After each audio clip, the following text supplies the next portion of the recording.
Hi, good morning po.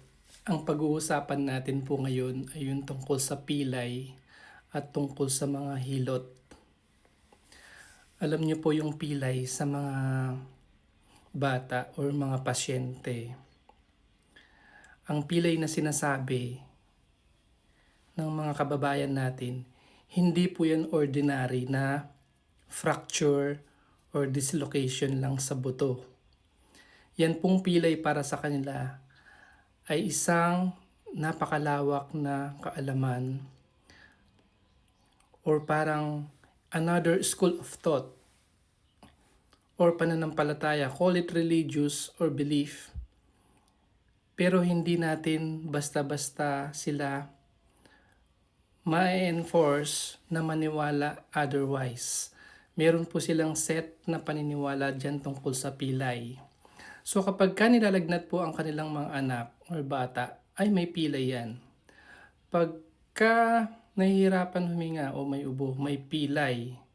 Kapag masama ang pakiramdam ng bata, may pilay. Pag walang ganang kumain ng bata, para sa kanila ay may pilay. Kaya hindi natin sila pwedeng i-discount. Ano po? Hay, hindi yan pilay, hindi yan. Hindi naman na-fracture yung buto eh. Kumbaga,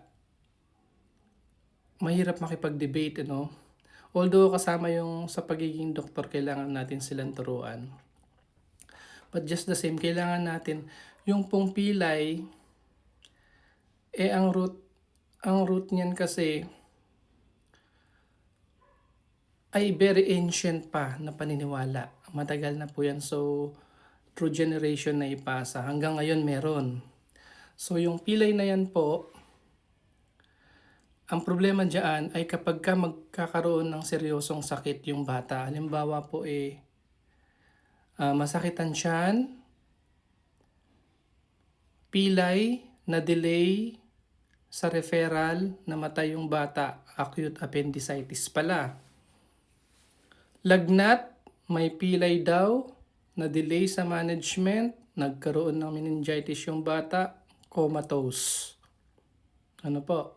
O kaya, lagnat, may pilay, yun pala dengue.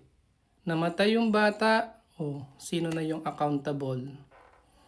Yun ang mahirap po. Alam niyo po yung pilay na yan, meron din po yan sa medicine eh. Pinag-aralan na po namin yan. Dun sa physiology, yung tinatawag na homeostasis or internal milieu. Yung ating katawan, may sarili naman po talaga yung adaptation. Yung pag-regulate ng blood pressure, pag-regulate ng urine output, yung insulin at glucose, yung temperature regulation, para ma-maintain yung balance sa loob ng katawan. Sa pilay kasi, gagaling talaga yung pasyente.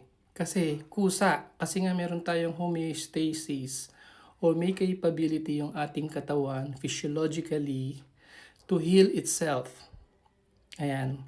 So, yung mga pilay na yan, kasi, ayan na, papasok na yung manghihilot. Kasi po, pagka may pilay, tapos pupunta sa panghihilot, yung hilot, kaagapay natin yan kasi. Nandyan sila, kasama natin sa pagpapagaling ng ating mga kababayan. Ano po, although meron mga tao na meron silang healing abilities, healing capability, meron silang power, no? For whatever reason. If you could be religious and scientific, hindi mo man siya malaman kung ano yung nasa gitna. So, merong mga hilot talaga. Kaya lang po, alam niyo po dito sa Pilipinas, meron tayong PITAC or Philippine Institute of Traditional and Alternative Healing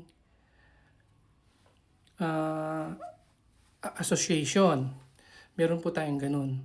Tapos meron tayong National Certification for Hilot. So, noong pong 2020, meron lang tayong 17 certified hilot na na-train, na na-certify ng Board of Trustees ng PITAC. So, ibig sabihin, meron tayong mga hilot na hindi trained, at mga hilot na trained. So ano pa ba yung training ng hilot? Kailangan at least 100 patients ang gumaling.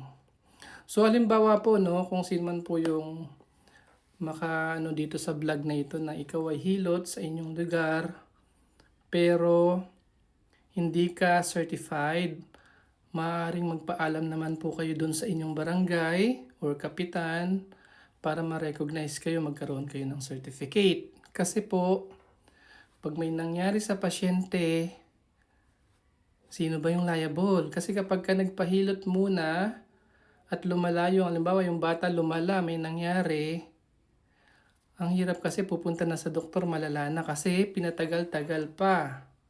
So, sino accountable? Kaya kailangan meron din tayong mga ganyan na accreditation. Kagaya naming mga doktor, meron kaming board certification. Meron din po sa mga hilot. Sana po may nagets kayo sa vlog na ito. Good morning